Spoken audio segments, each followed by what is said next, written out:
I should have just killed that damn Mungo. They've never been anything but trouble. Everything was fine until he showed up. He came walking in, a sword strapped across his back, 2 different pistols in holsters on each side of his waist, and a dog following him. He was dressed up in this long trench coat, a cowboy hat and sunglasses on his head. I stopped him near the gate, like all the others. He says he just wants to get to the vault, nothing else. Yeah, right. I tell him what I tell the others. No Mungos allowed inside. He kept arguing, saying he needed to get what was inside, saying that he could pay before storming off. A few days later, Sammy and Squirrel, who had been taken by slavers, show up. They were in bad shape, but they were alive, and that was reason enough for celebration. They tell us the story of how this other kid called Brian got put in there with them one day. He said he was from somewhere called Greyditch. It was being attacked by freaky ant things that spat fire. He was running from them, trying to find help, when one of the slavers must have caught him. Thing is, Brian's collar was damaged. Squirrel was able to mess around with it, eventually finding out how to deactivate them.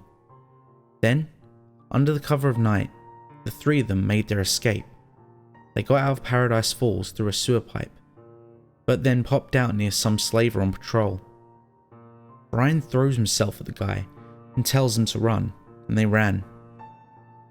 There was talk about going back for Brian, but I pointed out that he was probably dead by now. Sammy and Squirrel insisted on going anyways, but they were in no shape for a rescue operation. I had to beat that point into them, but a leader's got to look out for those under his care. 3 days ago, who should show up but Brian? Sammy and Squirrel were ecstatic. The kid was in even worse condition than they were when they showed up. I thought he'd bleed to death, but Lucy managed to patch him up. He didn't talk much, just said that he managed to knock the slaver out cold. That night was when it happened. I'd woken up to let Dale get some sleep, but he was already dead. Brian was there with a knife.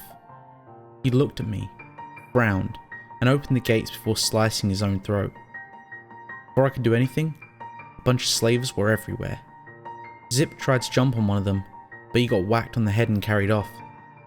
Angela kept yelling at them until she was hit with the butt of a rifle. Billy managed to kill one of the slavers, but his head got blown off. I can still see that brief look of terror in his eyes before they shot out his sockets. Me, Lucy, and Eclair tried to keep them from the Great Chamber, where most of the others were hiding. But we were overwhelmed. I struggled with one of them, but there was a flash of light, and it was over. I woke up the next day with a collar around my neck. All the other kids and I were crowded into this cage. One of the slavers, Eulogy Jones, was talking about how we were a great catch and his men would be swimming in gold. That's when I saw him. That same Mungo that showed up at the entrance over a week ago was with him. I blew a fuse at the sight of him, and then started thrashing at the gates, trying to get close enough to beat him to a pulp. The Mungo just walked over, looked me in the eyes, smiled and punched me in the groin. The next 2 days were a nightmare. Anyone who spoke up was beaten. Joseph got locked in the box. Lucy, Angela, Knock Knock, Bumble, poor Bumble, were taken one at a time to the slaver's bunker. None of them would talk about what happened. They just sat in a corner together, recoiling at the sight of a slaver. Knick-Knack was the first one sold, but the others would follow. I can't stand it anymore. I am Mayor Robert Joseph MacCreedy. The kids of Little Lamplight are under my protection. Tonight, I'm breaking into their armory. I will murder every last one of those slavers and lead my people back home. And if I ever see a Mungo again, there will be hell to pay. The child lays on the ground before him. Even in death, there was nothing but pure hatred on his face. Perhaps this was for the better. MacCreedy was a leader, a paragon for the other kids. With him dead, the rest would learn their place. They would cause no trouble once his body was put on display. Secure in the knowledge that no one would ever find out about his part in things, the lone wanderer left once more to little Lamplight. Thank you for listening to the end.